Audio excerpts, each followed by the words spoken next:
जय जिनेंद्र। महावीर के संतान गुजरी कोल्हापुर प्रस्तुत अभिनय का सरताज में आप सभी दर्शकों का हार्दिक स्वागत है। यह प्रतियोगिता सिर्फ और सिर्फ कलाकारों की खोज के लिए तथा उनकी कलाओं को एक नया मंच प्रदान करता है।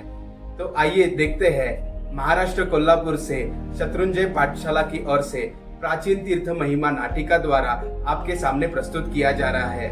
यह वीडियो अंत तक जरूर देखें।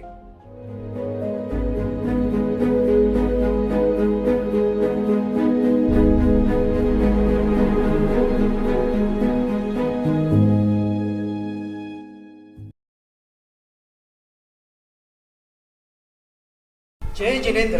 शत्रुंजय जैन पाठशाला प्रस्तुत कुलपाकजी मंदिर का इतिहास क्या है, हमारे ग्रंथों में किस तरह लेख मिला है और इसका प्रभाव क्या है, आज हम छोटे ड्रामा के माध्यम से अनुभव करेंगे।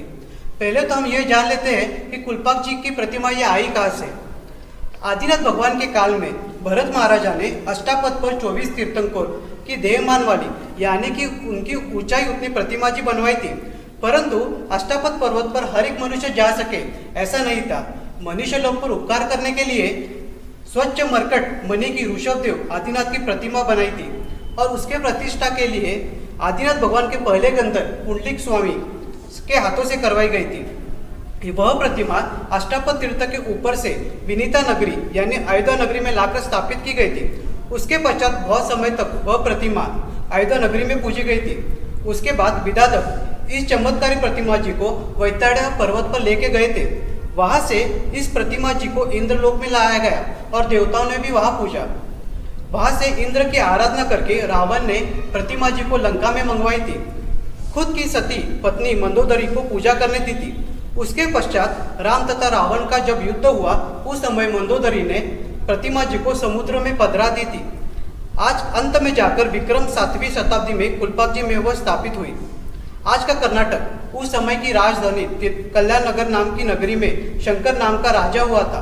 लगभग 6ठी शताब्दी की यह घटना है। कर्नाटक आज का तेलंगाना उस वक्त का तेलंगा कहा जाता था। वहां उस राजा का राज महामारी से तप रहा था। राजा अरिहंत भगवान का परम भक्त था।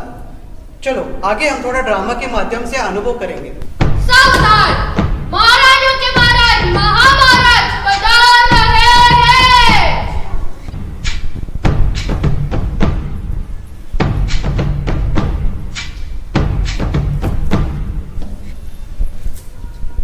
महामंत्री जी, आज की कार्यवाही शुरू की जाए। प्रणाम महाराज। दिन बर दिन महामारी का संकट बढ़ता जा रहा है। प्रजा त्राहिमाम कर रही है। प्रजा बहुत दुखी है। राज्य में चारों तरफ दुख ने जकड़ लिया है। इस महामारी का कोई उपाय नहीं मिल रहा। राज्य के सभी व्यक्तियों ने बहुत प्रयास किया परंतु कोई समाधान नहीं मिला। प्रजा की अकाल मृत्यु होने के कारण राज्य भर शोक है। महाराज आप ही कोई मार्ग निकालो। यह तो बहुत दुख की बात है। एक ऐसा भयंकर संकट आया है, राज्य में इसका हल जल्द से जल्द निकालना होगा। मैं मेरी प्रजा को ऐसे दुखी और पीड़ित नहीं देख सकता। पंडित जी, आपके पास कोई उपाय है? महाराज, बहुत प्रयास करने के बाद भी कोई समाधान नहीं मिला।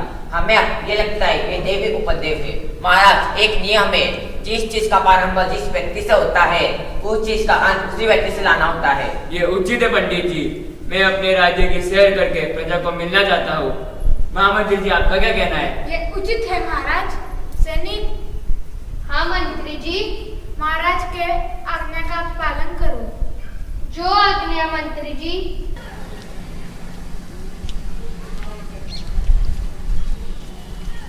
महाराज मेरा पुत्र। महाराज हमें बचा लो। महाराज हमें बचा लो। महाराज हम सबको दुख की गड्डी से निकालो। महाराज हमको बचा लो। महाराज त्राहिमाम त्राहिमाम। आप चिंता मत करो, हम इसका हल जल्द से जल्द निकालेंगे। ये सब देख के महाराज बहुत बेचैन व परेशान होते हैं और जाप तप की आराधना करने लगते हैं। ऐसे ही कुछ दिन बीत जाते हैं।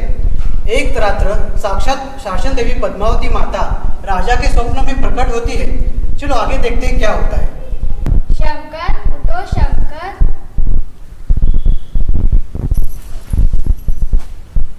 मैं पद्मावती, मैं तुम पर प्रसन्न हूँ। पद्मावती माता जी ने कोटि कोटि प्रणाम। यह तुम्हारी तफरीक का रास्ता दिखाने आई हूँ। समुद्र देव के पास मानिक स्वामी की प्रतिमा को लाकर नगर में पधराओ, जिससे तेरे राज्य में शांति होगी। आपके दर्शन पाके मैं धन्य हुआ। आपने जो मार्ग दिखाया उसे मैं अपने राज्य की पीड़ा दूर कर सकता हूँ। बस माता आपका आशीर्वाद मेरे साथ रखना। सैनिक। हाँ महाराज, आज्ञा। कल प्रातःकाल नहीं, समुद्र पर जाने की व्यवस्था करो। जैसे आज्ञा महाराज। प्रातःकाल महाराज ने समुद्र की ओर प्रस्थान किया। वहां जाकर समुद्र किनारे उपवास तप करके आराधना आरंभ की। मैं समुद्र देव, मैं तुम पर प्रसन्न हुआ हूँ। समुद्र देव को कोटि कोटि प्रणाम। तेरे राज्य में लोग सुख होंगे। सच इतनी है, यह प्रतिमा जी आपको ले जानी नहीं पड़ेगी, परंतु इस प्रतिमा जी का चमत्कार ही इतना प्रभावशाली है, इतना विशिष्ट है कि गाड़ी के द्वारा खुद से ये प्रतिमा जी आगे चलती जाएंगी। परंतु रास्ते में जाते वक्त यदि कोई भी संशय हुआ यह प्रतिमा जी आ रही है या नहीं आ रही है, वह यह प्रतिमा जी स्थिर हो जाएगी। आपके दर्शन पाके मैं धन्य हुआ। हाँ, यह शर्त मुझे मंजूर है। सैनिक। हाँ महाराज। प्रतिमा जी को ले जाने की व्यवस्था करो। जो आज्ञा महाराज। राजा ने प्रतिमा जी को गाड़े में स्थापित किया और सैनिक के साथ आगे बढ़ा। आगे परीक्षा की घड़ी आई। आगे का रास्ता बहुत बिकट था, पहाड़ और जंगल से रास्ता गुजरता था, इसलिए एक अनहोनी हो गई।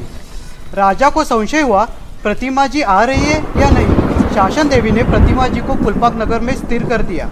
राजा हताश तो हुआ, परंतु खुद के राज्य की सरहद होने के कारण वो मायूस नहीं हुआ। वही देरासर बना दिया। उस देरासर में यह प्रतिमा जी हवा में रहती थी। राजा ने देरासर में देव पूजन के लिए 12 गांव दिए थे। उसके बाद यह कहा जाता है कि जो जगह खाली रहती है अगर उसे भरा नहीं जाए तो वहाँ पे कोई और प्रवेश कर लेता है। ठीक वैसा ही हुआ। प्रतिमा जी के गद्दी पर मिथ्यात्व देव का प्रवेश हो गया। वो प्रवेश को जानकर प्रतिमा जी खुद से उस देव का प्रभाव कम करने के लिए सिंहासन पर चली गई और वह स्थिर हुई। विक्रम संवत 1150 के बाद मूल नायक ऋषभ भगवान सिंहासन पर स्थिर हुए थे।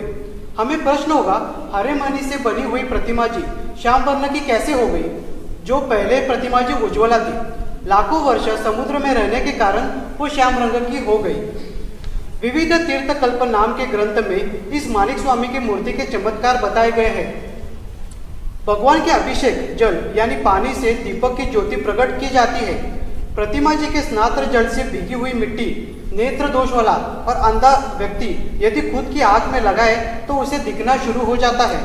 देरासर जी के मूल मंडप में केसर के छाटने होते हैं और उसे यात्रियों के कपड़े भी भीग जाते हैं। जिस मनुष्य को सांप ने डंका हो या काटा हो, यदि वो मंदिर जी में जाकर खड़ा हो जाए तो सांप जड़ उतर जाता है। ऐसी ये प्रतिमा जी जो सभी के आस्था का केंद्र है, उसे हम भी दर्शन पूजन करके आदिनाथ के समय की प्रतिमा जी को साक्षात स्पर्श कर सकते हैं। प्राचीन तीर्थ को जग जयवंत करने का सब मिलकर एक प्रयास कर सकते हैं। जय जिनेन्द्र। शत्रुंजय जैन पाठशाला की ओर से हम सब भक्तों को अनुरोध करते हैं कि आप कुलपाक जी जरूर पधारें। अंत में शत्रुंजय जैन पाठशाला की ओर से जाने अनजाने में आपका दिल दुखाया हो तो हम हाथ जोड़कर आपसे क्षमा मांगते हैं।